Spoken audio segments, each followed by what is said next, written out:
ರಾಷ್ಟ್ರೀಯ ವಾರ್ತೆಗೆ ಸ್ವಾಗತ. ನಾನು ನವಿತಾ ಜೈನ್. ಈಗ ಟಾಪ್ ಸ್ಟೋರೀಸ್. ತುಮಕೂರಲ್ಲಿ ದೇವೇಗೌಡರ ಹಾದಿ ಸುಖಮ, ಚಿಕ್ಕೋಡಿಯಲ್ಲಿ ರಮೇಶ್ ಕತ್ತಿಗಿಲ್ಲ ಬಿಜೆಪಿ ಟಿಕೆಟ್, ಮೋದಿ ವಿರುದ್ಧ ಅಖಾಡಕ್ಕಿಳಿತಾರಂತೆ ಪ್ರಿಯಾಂಕಾ ಗಾಂಧಿ.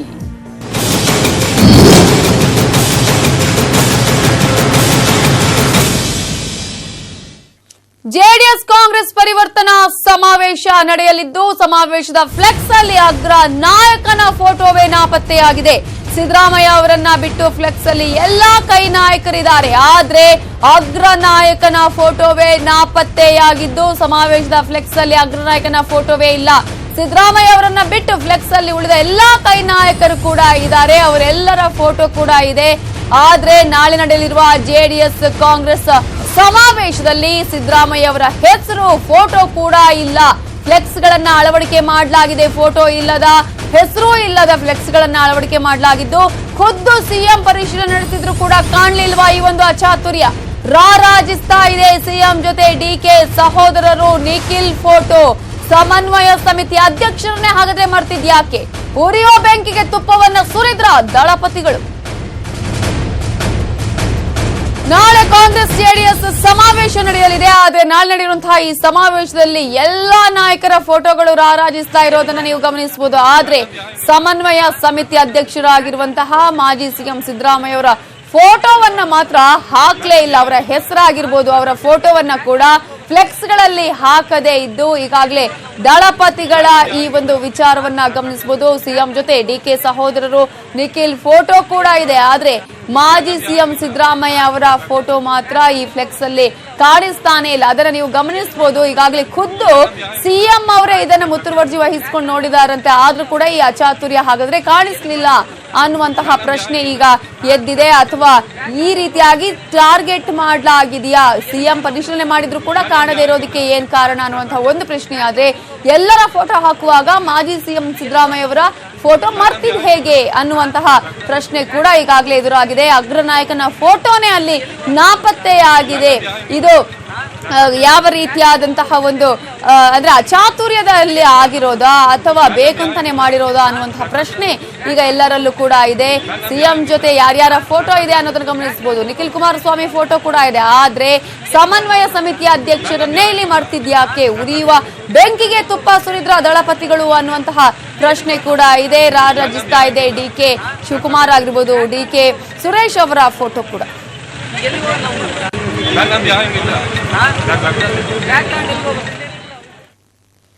ನಾಳೆ ಇಡೀ ರಾಜ್ಯಕ್ಕೆ ಮೈತ್ರಿ ಸರ್ಕಾರ ಮತ್ತೊಂದು ಮಹಾ ಸಂದೇಶ ಕೊಡೋದಕ್ಕೆ ಹೊರಟಿದೆ.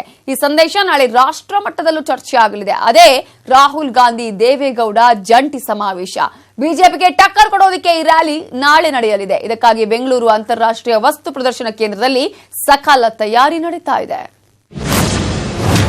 ಕರ್ನಾಟಕದಿಂದ ಮತ್ತೆ ಮಹಾಘಟ್ ಬಂಧನ್ ರಣಕಹಳೆ. ನಾಳೆ ಜೆಡಿಎಸ್ ಕಾಂಗ್ರೆಸ್ ಪರಿವರ್ತನಾ ಸಮಾವೇಶ.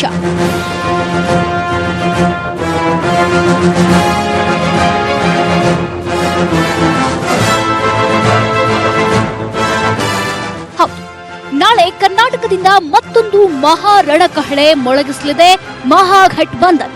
ಬೆಂಗಳೂರಿನ ನೆಲಮಂಗಲ ರಸ್ತೆಯ ಮಾದವಾರದಲ್ಲಿರೋ ಬೆಂಗಳೂರು ಅಂತಾರಾಷ್ಟ್ರೀಯ ವಸ್ತು ಪ್ರದರ್ಶನ ಕೇಂದ್ರದಲ್ಲಿ ನಾಳೆ ಕಾಂಗ್ರೆಸ್ ಜೆಡಿಎಸ್ ಜಂಟಿ ಪರಿವರ್ತನಾ ಸಮಾವೇಶ ನಡೆಯಲಿದೆ. ನಾಳೆ ಸಂಜೆ 4 ಗಂಟೆಗೆ ಈ ಬೃಹತ್ ಚುನಾವಣಾ ರ್ಯಾಲಿಯನ್ನ ಎಐಸಿಸಿ ಅಧ್ಯಕ್ಷ ರಾಹುಲ್ ಗಾಂಧಿ, ಜೆಡಿಎಸ್ ವರಿಷ್ಠ ದೇವೇಗೌಡ ಉದ್ಘಾಟಿಸಲಿದ್ದಾರೆ. ಇದಕ್ಕಾಗಿ ಸಕಲ ತಯಾರಿಯೂ ನಡೆಯುತ್ತಿದೆ. ಪರಿವರ್ತನಾ ಸಮಾವೇಶದಲ್ಲಿ ಮಹಾ ನಾಯಕರ ದಂಡು. ನಾಳೆ ನಡೆಯುವ ಪರಿವರ್ತನಾ ಸಮಾವೇಶದಲ್ಲಿ ರಾಹುಲ್ ಗಾಂಧಿ, ದೇವೇಗೌಡ ಪ್ರಮುಖ ಆಕರ್ಷಣೆಯಾಗಿದ್ರೆ, ಕೇಂದ್ರ ಸಂಸತ್ ವಿಪಕ್ಷ ನಾಯಕ ಮಲ್ಲಿಕಾರ್ಜುನ್ ಖರ್ಗೆ, ಮಾಜಿ ಸಿಎಂ ಸಿದ್ದರಾಮಯ್ಯ, ಹಾಲಿ ಸಿಎಂ ಕುಮಾರಸ್ವಾಮಿ, ಪರಮೇಶ್ವರ್, ದಿನೇಶ್ ಗುಂಡೂರಾವ್, ಡಿಕೆ ಶಿವಕುಮಾರ್ ಸೇರಿದಂತೆ ಘಟಾನುಘಟಿ ನಾಯಕರು ವೇದಿಕೆಯಲ್ಲಿ ರಾರಾಜಿಸಲಿದ್ದಾರೆ. ರಾಜ್ಯದಲ್ಲಿ ಜೆಡಿಎಸ್ ಕಾಂಗ್ರೆಸ್ ಮಹಾಶಕ್ತಿ ಅನಾವರಣಗೊಳಿಸಲು ಕಾಂಗ್ರೆಸ್ ಜೆಡಿಎಸ್ ಪರಿವರ್ತನಾ ರ್ಯಾಲಿ ಆಯೋಜಿಸಿದ್ದಾರೆ.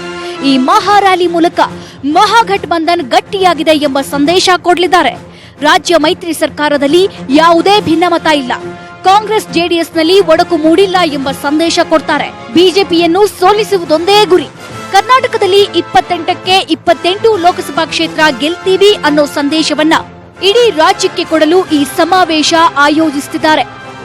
ಒಂದು ಐತಿಹಾಸಿಕವಾದಂಥ ಕಾರ್ಯಕ್ರಮಕ್ಕೆ ಚಾಲನೆಯನ್ನು ಕೊಡ್ತಾ ಇದ್ದೇವೆ. ಪ್ರಚಾರಕ್ಕೆ ಬಲಿಷ್ಠ ರಾಜ್ಯ ಮತ್ತು ಬಲಿಷ್ಠ ದೇಶಕ್ಕಾಗಿ ಕರ್ನಾಟಕದಿಂದಲೇ ಮಹಾಪರಿವರ್ತನೆಯನ್ನು ಮಾಡಬೇಕು ಅಂತಕ್ಕಂಥ ಒಂದು ಸಂದೇಶವನ್ನು ದೇಶದ ಜನತೆಗೆ ಕೊಡ್ತಕ್ಕಂಥ ನಿಟ್ಟಿನಲ್ಲಿ ದಾಖಲೆಯಲ್ಲಿ ನಿಲ್ತಕ್ಕಂಥ ಒಂದು ಸಮಾವೇಶವಾಗಿ ಪರಿವರ್ತನೆ ಆಗ್ತದೆ ಅಂತಕ್ಕಂಥ ಹೇಳಲಿಕ್ಕೆ ಬಯಸ್ತೇನೆ. ವಾಹನ ಸವಾರರೇ, ನಾಳೆ ಪರದಾಟ ತಪ್ಪಲ್ಲ. ನಾಳೆ ಹೇಳಿ ಕೇಳಿ ಭಾನುವಾರ ಕಾಂಗ್ರೆಸ್ ಪರಿವರ್ತನಾ ಸಮಾವೇಶ ಬೇರೆ. ಈ ಸಮಾವೇಶಕ್ಕೆ 4 ರಿಂದ 5 ಲಕ್ಷ ಜನ ಸೇರ್ತಾರೆ ಅಂತ ರಾಜಕಾರಣಿಗಳು ಹೇಳ್ತಿದ್ದಾರೆ. ಅಂದ್ರೆ ಕಡಿಮೆ ಅಂದ್ರೂ 4-5 ಸಾವಿರ ವಾಹನಗಳು ಬರುತ್ತೆ. ಕಾರ್ಯಕ್ರಮ ನಡೆಯೋದ್ ಬೇರೆ ಸಂಜೆ 4 ಗಂಟೆಯಿಂದ. ಮಧ್ಯಾಹ್ನದ ಹೊತ್ತಿಗೆ ಜನ ಸೇರ್ತಾರೆ. ಕಾರ್ಯಕ್ರಮ ಮುಗಿಯೋಕೆ ಕನಿಷ್ಠ 2 ರಿಂದ 3 ಗಂಟೆಯಾದ್ರೂ ಬೇಕು. ಪೊಲೀಸರು ಇದ್ದಾರೆ. ಸಾವಿರ ಸಂಖ್ಯೆಯಲ್ಲಿ ಭದ್ರತೆನೂ ಇರುತ್ತೆ. ಆದ್ರೂ ತುರ್ತು ಪರಿಸ್ಥಿತಿ ಇದ್ರೆ ನೆಲಮಂಗಲ ತುಮಕೂರು ರಸ್ತೆ ಕಡೆ ಹೋಗ್ಬೇಡಿ, ಬದಲಿ ಮಾರ್ಗ ನೋಡಿಕೊಂಡ್ರೆ ಉತ್ತಮ. Political bureau, news 18 Kannada. ಮಂಡ್ಯದ ಹೆಣ್ಣು ವರ್ಸಸ್ ಅಭಿಮನ್ಯು ನಡುವಿನ ಸಮರ ಈಗ ಸಕ್ಕರೆ ನಾಡಿನ ಹೊರಗಿನ ಅಖಾಡಕ್ಕೂ ಲಗ್ಗೆ ಇಡ್ತಿದೆ. ನಿಖಿಲ್ ನಾಮಿನೇಷನ್ನಲ್ಲಿನ ಗೊಂದಲ ಕೋರ್ಟ್ ಮೆಟ್ಟಿಲೇರ್ತಿದೆ. ಉಮೇದುವಾರಿಕೆ ಸಲ್ಲಿಸುವಾಗ ಸರಿಯಾದ ಕ್ರಮ ಅನುಸರಿಸಿಲ್ಲ ಅನ್ನೋದರ ಜೊತೆಗೆ ಈಗ ಅಭ್ಯರ್ಥಿಗಳ ಪಟ್ಟಿಯಲ್ಲೂ ಭಿನ್ನಮತದ ಬೇಗುದಿ ಕುದಿತಾ ಇದೆ.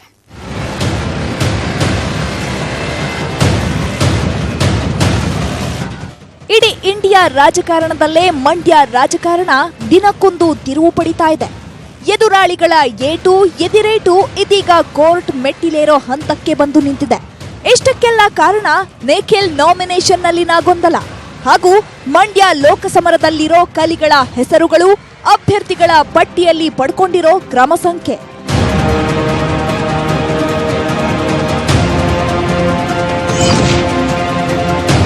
ಮಂಡ್ಯ ರಣಕಣದಲ್ಲಿ ಇನ್ಮುಂದೆ ಕಾನೂನು ಹೋರಾಟ. ಕೋರ್ಟ್ ಮೆಟ್ಟಿಲೇರಿ ನ್ಯಾಯ ಪಡೆಯಲು ಸುಮಲತಾ ಹಠ. ಮಂಡ್ಯ ಜೆಡಿಎಸ್ ಅಭ್ಯರ್ಥಿ ನಿಖಿಲ್ ಕುಮಾರ್ ನಾಮಪತ್ರ ಸಲ್ಲಿಕೆಯಲ್ಲಿನ ಗೊಂದಲ ಇದೀಗ ಕಾನೂನು ಹೋರಾಟಕ್ಕೆ ಮುನ್ನುಡಿ ಬರೆದಿದೆ. ನಾಮಿನೇಷನ್ ಮುಗಿದ ಬಳಿಕ ನಿಖಿಲ್ ಕೆಲವು ಅಫಿಡವಿಟ್ ಸಲ್ಲಿಸಿದ್ದಾರೆಂದು ಸುಮಲತಾ ಆಕ್ಷೇಪಿಸಿದ್ರು. ಹೀಗಾಗಿ ನಾಮಪತ್ರ ಪರಿಶೀಲನೆ ದಿನದ ವಿಡಿಯೋ ನೀಡುವಂತೆ ಸುಮಲತಾ ಕೇಳಿದ್ರು. ಆದ್ರೆ ಚುನಾವಣಾಧಿಕಾರಿ ಅರ್ಧ ವಿಡಿಯೋ ಮಾತ್ರ ನೀಡಿದ್ರು. ಇದರಿಂದ ಮತ್ತೆ ಕೆರಳಿದ ಸುಮಲತಾ ಪರ ಚುನಾವಣಾ ಏಜೆಂಟ್ ಚುನಾವಣಾ ಆಯೋಗಕ್ಕೆ ದೂರು ನೀಡಿದ್ರು. ಈ ಎಲ್ಲ ಗೊಂದಲ, ಚುನಾವಣಾಧಿಕಾರಿಯ ಕರ್ತವ್ಯ ಲೋಪ ಆರೋಪಗಳ ಬಗ್ಗೆ ಪರಿಶೀಲನೆಗೆ ರಾಜ್ಯ ಮುಖ್ಯ ಚುನಾವಣಾಧಿಕಾರಿ ಸಂಜೀವ್ ಕುಮಾರ್ ಮಂಡ್ಯ ಜಿಲ್ಲಾಧಿಕಾರಿ ಕಚೇರಿಗೆ ಭೇಟಿ ನೀಡಿ ಸಭೆ ಮಾಡಿದ್ರು. ಸತತ 2 ಗಂಟೆಗಳ ಕಾಲ ಸಭೆ ಮಾಡಿದ ಮುಖ್ಯ ಚುನಾವಣಾಧಿಕಾರಿ ನಿಖಿಲ್ ನಾಮಪತ್ರ ಅಂಗೀಕಾರವಾಗಿದೆ. ಆಡಳಿತಾತ್ಮಕವಾಗಿ ಲೋಪಗಳಾಗಿದ್ರೆ ತನಿಖೆ ನಡೆಸಲಾಗುತ್ತೆ, ಆರೋಪಗಳಿದ್ರೆ ನ್ಯಾಯಾಲಯದಲ್ಲಿ ಪ್ರಶ್ನಿಸಬಹುದು ಅಂದ್ರು. ಅಡ್ಮಿನಿಸ್ಟ್ರೇಟಿವ್ ಆಗಿ ಏನು ಹೆಚ್ಚು ಕಡಿಮೆ ಇದೆ ಅಂತ ಅದು ಎಲ್ಲ ಎನ್ಕ್ವೈರ್ ಮಾಡಬಹುದು. ಸೊ ಅಷ್ಟು ಮಟ್ಟಿಗೆ ಅಡ್ಮಿನಿಸ್ಟ್ರೇಟಿವ್ ಲ್ಯಾಪ್ಸ್ ಇದೆ ಅಥವಾ ಇಲ್ಲ ಅದು ನೋಡಲಾಗುತ್ತದೆ. ಆದರೆ ಲೀಗಲ್ ರೆಮಿಡಿ ಯಾವುದು ಕೋರ್ಟ್ ಬಿಟ್ಟು ಆಗೋದಿಲ್ಲ, ಅದು ಎಲೆಕ್ಷನ್ ಪಿಟಿಷನ್. ನಿಖಿಲ್ ನಾಮಪತ್ರ ಸಲ್ಲಿಕೆ ವೇಳೆಯಲ್ಲಿನ ಗೊಂದಲಗಳಿಗೆ ಕ್ಲೀನ್ ಚಿಟ್ ಸಿಕ್ತಿದ್ದಂತೆ ಸುಮಲತಾ ಬೆಂಬಲಿಗರು ಕೋರ್ಟ್ ಮೊರೆ ಹೋಗಲು ನಿರ್ಧರಿಸಿದ್ದಾರೆ. ಸುಮಲತಾರ ಚುನಾವಣಾ ಏಜೆಂಟ್ ಮದನ್ ವಕೀಲರ ಜೊತೆ ಚರ್ಚಿಸಿ ಕಾನೂನು ಸಮರಕ್ಕೆ ಮುಂದಾಗಿದ್ದಾರೆ ಎನ್ನಲಾಗಿದೆ. ಇನ್ನು ಈ ಬಗ್ಗೆ ಪ್ರತಿಕ್ರಿಯಿಸಿದ ಸುಮಲತಾ, ಇದೆಲ್ಲದರ ಬಗ್ಗೆಯೂ ನಾಳೆ ಉತ್ತರ ಕೊಡ್ತೀನಿ ಅಂದ್ರು. ಇದನ್ನೆಲ್ಲ ನಾನು ನಾಳೆ ಉತ್ತರ ಕೊಡ್ತೀನಿ. ನನ್ನ ಲೀಗಲ್ ಟೀಮು ಎಲೆಕ್ಷನ್ ಏಜೆಂಟ್ನ ಇಟ್ಕೊಂಡು, ಯಾಕಂದ್ರೆ ಡೀಟೇಲ್ಸ್ ನನ್ನ ಹತ್ರ ಇಲ್ಲ, so I can't comment on what ever is happening. ಅಭ್ಯರ್ಥಿಗಳ ಪಟ್ಟಿಯಲ್ಲಿ ನಿಖಿಲ್ ಕ್ರಮ ಸಂಖ್ಯೆ 1, 20ನೇ ಕ್ರಮ ಸಂಖ್ಯೆ ಪಡ್ಕೊಂಡ ಸುಮಲತಾ ಕಿಡಿ. ಇನ್ನು ಅಭ್ಯರ್ಥಿಗಳ ಪಟ್ಟಿಯಲ್ಲಿ ಜೆಡಿಎಸ್ ಅಭ್ಯರ್ಥಿ ನಿಖಿಲ್ಗೆ ಕ್ರಮ ಸಂಖ್ಯೆ 1 ನೀಡಲಾಗಿದೆ. ಪಕ್ಷೇತರ ಅಭ್ಯರ್ಥಿ ಸುಮಲತಾ ಅಂಬರೀಶ್ಗೆ 20ನೇ ಕ್ರಮ ಸಂಖ್ಯೆ ನೀಡಿದ್ದು, 19ನೇ ಸ್ಥಾನದಲ್ಲಿ ಮತ್ತೊಬ್ಬ ಸುಮಲತಾ ಹಾಗೂ 21, 22ನೇ ಸ್ಥಾನದಲ್ಲಿ ಮತ್ತಿಬ್ಬರು ಸುಮಲತಾರಿದ್ದಾರೆ. ಈ ಬಗ್ಗೆ ಕಿಡಿಕಾರಿದ ಸುಮಲತಾ, ಆ ಅಭ್ಯರ್ಥಿಗಾದ್ರೆ ಕ್ರಮ ಸಂಖ್ಯೆ 1 ನೀಡ್ತಾರೆ, ನನಗೆ 20 ಕೊಡ್ತಾರೆ, ನನ್ನ ಇನಿಷಿಯಲ್ ಎ ಸುಮಲತಾ ಅಂಬರೀಶ್. ಇದೆಲ್ಲದರ ಬಗ್ಗೆಯೂ ನಾಳೆ ಉತ್ತರ ಕೊಡ್ತೀನಿ ಅಂತ ಸಸ್ಪೆನ್ಸ್ ಮಾತನಾಡಿದ್ರು. ಆದ್ರೆ ನಿಖಿಲ್ ಕ್ರಮ ಸಂಖ್ಯೆಯನ್ನ ಕರೆಕ್ಟ್ ಆಗಿ ಕೊಟ್ಟಿದ್ದಾರೆ ಅಂತಾರೆ ಸಿಎಂ. ಇನ್ನೇನು ಒತ್ತಡ ನನ್ನ ಮೇಲೆ ತರಬೇಕು ಅನ್ನೋ ರೀತಿಯಲ್ಲಿ ಮಾಡಿದ್ದಾರೆ, ನೀವು ನೋಡ್ತಾನೆ ಇದ್ದೀರಾ. ಈಗ ಅವರ ಅಭ್ಯರ್ಥಿಗೆ ನಂಬರ್ 1 ಸಂಖ್ಯೆ ಸಿಗುತ್ತೆ. ನನಗೆ ಮೇಲೆ ಒಂದು ಸುಮಲತಾ, ಕೆಳಗೆ ಇನ್ನೂ 2 ಸುಮಲತಾ ಅಂತ ಹಾಕಿದ್ದಾರೆ. ಇಲ್ಲಿ ಇರತಕ್ಕಂಥದ್ದು ರೆಕಗ್ನೈಸ್ಡ್ ಪಾರ್ಟಿಗಳು 2, ಒಂದು JDS ಮತ್ತೊಂದು BSP. ಚುನಾವಣೆಯ ನೀತಿ ನಿಯಮಾವಳಿಗಳಲ್ಲಿ ಏನಿರ್ತದೆ ಅದರ ಪ್ರಕಾರ ಮಾಡ್ತಾರೆ. ಈ ಕ್ರಮ ಸಂಖ್ಯೆ ಬಗ್ಗೆ ಸುಮಲತಾರಷ್ಟೇ ಅಲ್ಲ, ಬಿಎಸ್ಪಿ ಅಭ್ಯರ್ಥಿ ಕೂಡ ಅಸಮಾಧಾನ ವ್ಯಕ್ತಪಡಿಸಿದ್ದಾರೆ. ರಾಷ್ಟ್ರೀಯ ಪಕ್ಷಗಳಿಗೆ ಮೊದಲ ಆದ್ಯತೆ ನೀಡಬೇಕು, ಆದರೆ ಜಿಲ್ಲಾಧಿಕಾರಿ ತಾರತಮ್ಯ ಮಾಡಿರೋದಾಗಿ ರಾಜ್ಯ ಮುಖ್ಯ ಚುನಾವಣಾಧಿಕಾರಿಗೆ ದೂರು ನೀಡಿದ್ದಾರೆ. ಕಾಂಗ್ರೆಸ್ ಬಿಜೆಪಿ ಅಭ್ಯರ್ಥಿಗಳು ಇಲ್ಲದೆ ಇರುವುದರಿಂದ ನನ್ನನ್ನೇ ಮೊದಲನೇ ಸ್ಥಾನಕ್ಕೆ ರಾಷ್ಟ್ರೀಯ ಪಕ್ಷದ ಅಭ್ಯರ್ಥಿ ಅಂತ ಅವರು ತರಲೇಬೇಕಾಗಿತ್ತು. ತರದೇ ಇರುವುದು ನನಗೆ ಅನ್ಯಾಯ ಆಗಿದೆ. ಇದನ್ನ ಪ್ರಶ್ನೆ ಮಾಡಲಿಕ್ಕೋಸ್ಕರ ನಾನು DC ಕಚೇರಿಗೆ ಬಂದಿದ್ದೀನಿ. ಒಟ್ಟಾರೆ ಮಂಡ್ಯ ರಣಕಣದಲ್ಲಿ ಇದೀಗ ಮಾತಿನ ಏಟುಗಳಿಗಿಂತ ಕ್ರಮ ಸಂಖ್ಯೆ ಕ್ವಾಟ್ಲೆ ಜಾಸ್ತಿಯಾಗಿದೆ. ಮಂಜುನಾಥ್, ನ್ಯೂಸ್ 18 ಕನ್ನಡ, ಮಂಡ್ಯ. ಇಂಡಿಯಾದ ಗಮನ ಸೆಳೆದ ಮಂಡ್ಯ ಅಖಾಡ ಸಿಕ್ಕಾಪಟ್ಟೆ ಕಾವೇರ್ತಿದೆ. ಸುಮಲತಾ ಸೈಲೆಂಟ್ ಟಕ್ಕರ್ ಕೊಟ್ರೆ ನಿಖಿಲ್ಗೆ ಮತ್ತೆ ಗೋ ಬ್ಯಾಕ್ ಬಿಸಿ.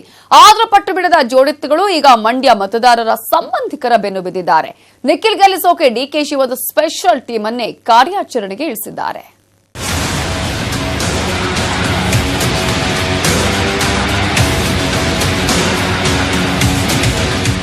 ಮಂಡ್ಯದಲ್ಲಿ ಸುಮಲತಾ ಎಬ್ಬಿಸಿರೋ ಸುಂಟರ ಗಾಳಿ ಜೆಡಿಎಸ್ ಬುಡವನ್ನೇ ಅಲುಗಾಡಿಸ್ತಾ ಇದೆ. 3 ಸಚಿವರು, 8 ಶಾಸಕರು, ಓರ್ವ ಸಂಸದ, ಮುಖ್ಯಮಂತ್ರಿ ಕುಮಾರಸ್ವಾಮಿನೇ ಅಖಾಡಕ್ಕೆ ಇಳಿದ್ರು ಎಲ್ಲ ಒಂದ್ ಕಡೆ ಭಯ ಇದ್ದೇ ಇದೆ. ಹಾಗಾಗಿನೇ ವರ್ಚಸ್ಸು ಪ್ರತಿಷ್ಠೆಯಾಗಿರೋ ಜೆಡಿಎಸ್ಗೆ ಮಂಡ್ಯದಲ್ಲಿ ಗೆಲ್ಲೋದೊಂದೇ ಗುರಿ. ಅದಕ್ಕೆ ಈಗ DK Shivakumar special team ready ಮಾಡಿದ್ದಾರೆ.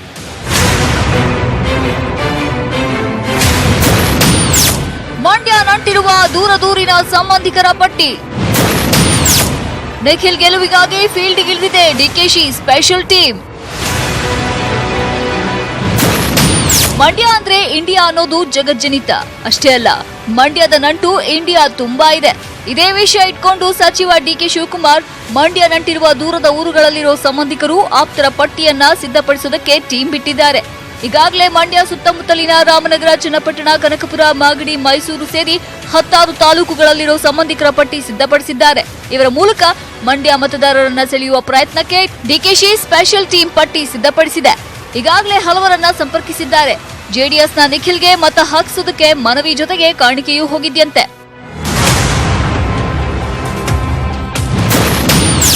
ಗುಂಡ್ಲುಪೇಟೆಯಲ್ಲೂ ಕೆಲಸ ಮಾಡಿತ್ತು ಈ ಸ್ಪೆಷಲ್ ಟೀಮ್. ಗೀತಾ ಮಹದೇವ್ ಪ್ರಸಾದ್ಗೆ ಗೆಲುವಿಗೆ ದುಡಿದಿದ್ದೇ ಈ ಟೀಮ್.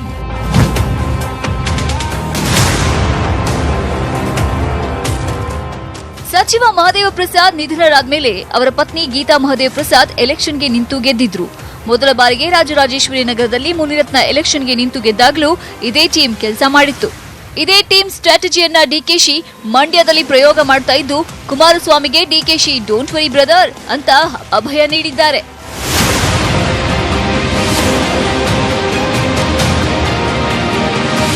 ಇದೆಲ್ಲದರ ಮಧ್ಯೆನೂ ಮಂಡ್ಯದಲ್ಲಿ ನಿಖಿಲ್ ಕುಮಾರಸ್ವಾಮಿ ಭರ್ಜರಿ ಪ್ರಚಾರ ಮಾಡ್ತಿದ್ದಾರೆ. ಪ್ರಚಾರದಲ್ಲೂ ಸಾಕಷ್ಟು ರಣತಂತ್ರಗಳನ್ನ ರೂಪಿಸಿದ್ದಾರೆ.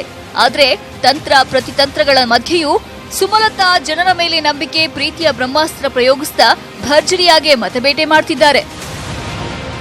Political bureau, news 18 Kannada.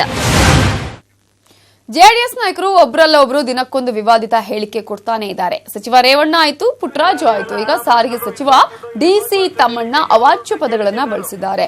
ಯಾವಾಗ ಸಚಿವರು ನಾಲಿಗೆ ಹರಿಬಿಟ್ಟ ಬಗ್ಗೆ ಸುದ್ದಿ ಆಯ್ತು, ತಕ್ಷಣ ಸಚಿವರು ತಮ್ಮ ಮಾತಿಗೆ ಕ್ಷಮೆ ಕೇಳಿದ್ರು.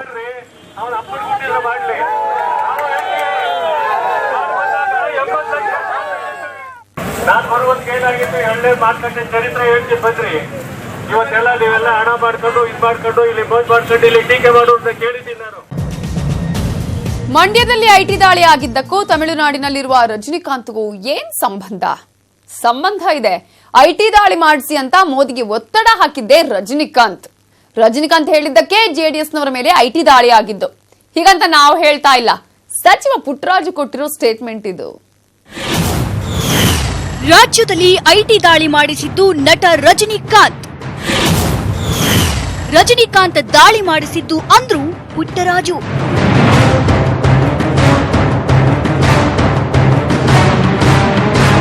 ರಜನಿಕಾಂತ್ ಅವ್ರಿಗೆ ಫೋನ್ ಮಾಡಿ, ರಜನಿಕಾಂತ್ ಅವರು ಮೋದಿ ಶಾ ಅವ್ರಿಗೆ ಫೋನ್ ಮಾಡಿ ಮಾಡಿಸಿದ್ದಾರೆ.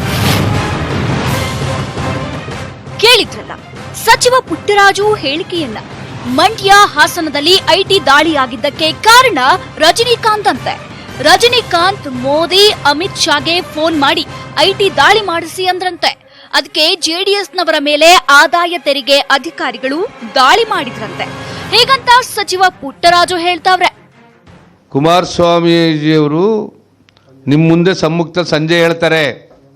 ಇದು ಮಧ್ಯಾಹ್ನ 12:15 ಗಂಟೆನಲ್ಲೇ ಮಾವನಕೆರೆಯಲ್ಲಿ ಬಿಜೆಪಿ ಬೆಂಬಲಿತ ಅಭ್ಯರ್ಥಿ ಅನೌನ್ಸ್ ಮಾಡ್ತಾರೆ. ನಾಳೆ ಬೆಳಗ್ಗೆ ನೋಡಿ ಯಾರು ಬಂಡವಾಳ ತೋರಿಸ್ತೀವಿ ಅನ್ನೋಷ್ಟು ಮಟ್ಟಿಗೆ ರಜನಿಕಾಂತ್ ಅವ್ರಿಗೆ ಫೋನ್ ಮಾಡಿ ರಜನಿಕಾಂತ್ ಅವರು ಮೋದಿ ಶಾ ಅವ್ರಿಗೆ ಫೋನ್ ಮಾಡಿ ಮಾಡಿಸಿದ್ದಾರೆ ಅಂತಕ್ಕಂಥ ಒಂದು ಪ್ರಸಾರ ಆಗ್ತಾ ಇತ್ತು.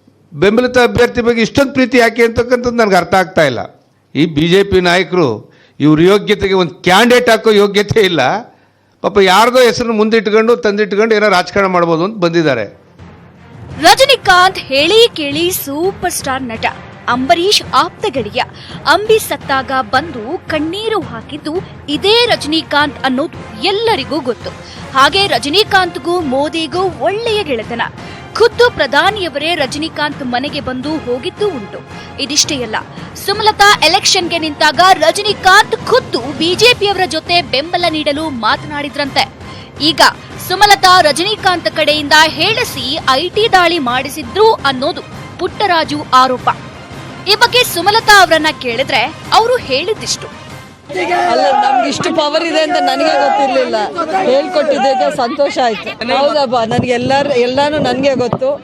ಅದಕ್ಕೆ ನಾನು ಸ್ಪೆಸಿಫಿಕ್ ಆಗಿ ರೇಡ್ ಮಾಡಿಸ್ತಿದ್ದೀನಿ. ಹಾಗಿದ್ರೆ ಮೊನ್ನೆ ರಾಕ್ಲೈನ್ ವೆಂಕಟೇಶ್ ಯಶ್ ಮನೇಲೂ ರೇಡ್ ಆಗಿತ್ತು.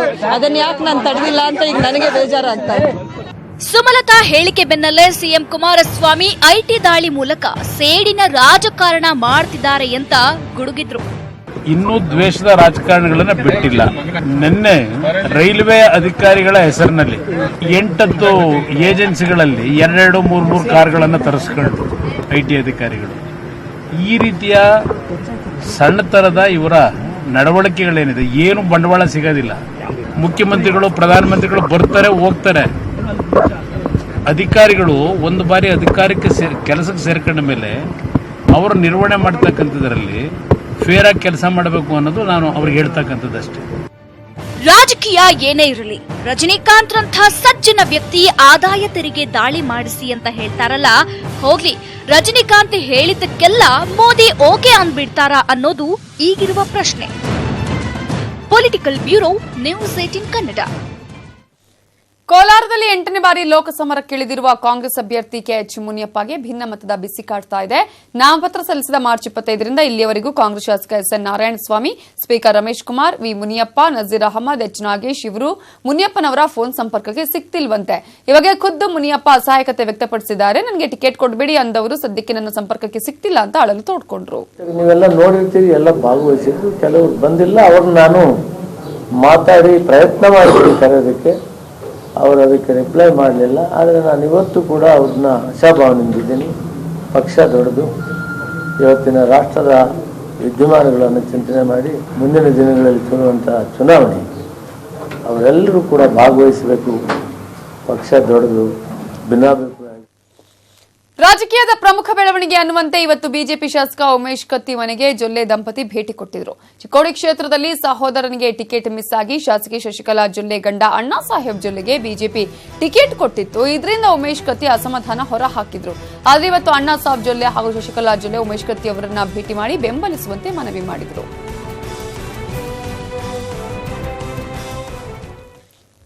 ಕೇಂದ್ರ ಸಚಿವ ವಿಜಯಪುರ SC ಮತಕ್ಷೇತ್ರದ ಬಿಜೆಪಿ ಅಭ್ಯರ್ಥಿ ರಮೇಶ್ ಜಿಗಜಿಣಗಿ ತಮ್ಮ ನಾಮಪತ್ರ ಸಲ್ಲಿಸಿದ್ದಾರೆ. ಬಿಜೆಪಿ ಜಿಲ್ಲಾಧ್ಯಕ್ಷ ಚಂದ್ರಶೇಖರ ಕವಟಗಿ, ವಿಧಾನ ಪರಿಷತ್ ಬಿಜೆಪಿ ಸದಸ್ಯ ಅರುಣ್ ಶಹಾಪುರ ಅವರ ಸೇರಿದಂತೆ ಆಪ್ತರ ಜೊತೆ ಡಿಸಿ ಕಚೇರಿಗೆ ಬಂದ ರಮೇಶ್ ಜಿಗಜಿಣಗಿ ಉಮೇದುವಾರಿಕೆಯನ್ನ ಸಲ್ಲಿಸಿದರು. ಏಪ್ರಿಲ್ 2ರಂದು ಮತ್ತೊಮ್ಮೆ ಭಾರೀ ಮೆರವಣಿಗೆಯೊಂದಿಗೆ ನಾಮಪತ್ರ ಸಲ್ಲಿಸುವುದಾಗಿ ನ್ಯೂಸ್ 18 ಕನ್ನಡಕ್ಕೆ ರಮೇಶ್ ಜಿಗಜಿಣಗಿ ತಿಳಿಸಿದ್ದಾರೆ.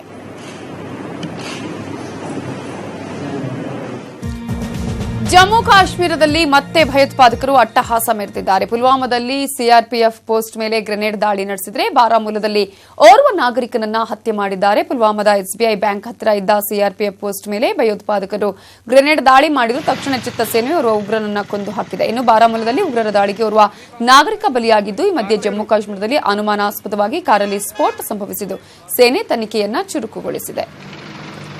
ಜಮ್ಮು ಕಾಶ್ಮೀರದಲ್ಲಿ ಉಗ್ರರ ಅಟ್ಟಹಾಸ ಮತ್ತೆ ಮುಂದುವರೆದಿದೆ. ಗ್ರೆನೇಡ್ ದಾಳಿಯನ್ನು ನಡೆಸಲಾಗಿದ್ದು ಇದರಲ್ಲಿ ನಾಗರಿಕ ಕೂಡ ಸಾವನ್ನಪ್ಪಿದ್ದಾನೆ. ಜಮ್ಮು ಕಾಶ್ಮೀರ ಈಗ ಬೂದಿ ಮುಚ್ಚಿದ ಕೆಂಡದಂತಿದೆ. ಈಗಾಗಲೇ ಸ್ಫೋಟದ ಬಗ್ಗೆ ಸೇನೆ ತನಿಖೆಯನ್ನ ಕೂಡ ಆರಂಭ ಮಾಡಿದೆ. ಕಾರಿನಲ್ಲಿ ಸ್ಫೋಟ ಆದಂತಹ ಹಿನ್ನೆಲೆಯಲ್ಲಿ ಸಾಕಷ್ಟು ಅನುಮಾನಗಳು ಕೂಡ ವ್ಯಕ್ತವಾಗಿದೆ.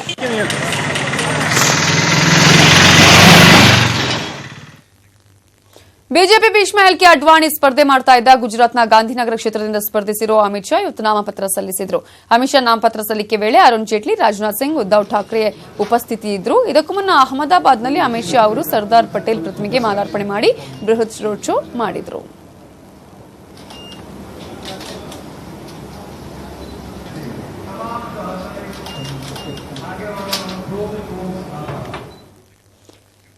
ಇದು ಇವತ್ತಿನ ಅಗ್ರ ರಾಷ್ಟ್ರೀಯ ವಾರ್ತೆ. ಈಗ ಟಾರ್ಗೆಟ್ ನಮ್ಮ ವಿಶೇಷ ಕಾರ್ಯಕ್ರಮ ಪ್ರಸಾರವಾಗುತ್ತೆ, ತಪ್ಪದೆ ನೋಡಿ. ನೋಡ್ತಾ ಇರಿ ನ್ಯೂಸ್ 18 ಕನ್ನಡ. ಜಾಲ ನಮ್ಮದು, ಬಲ ನಿಮ್ಮದು.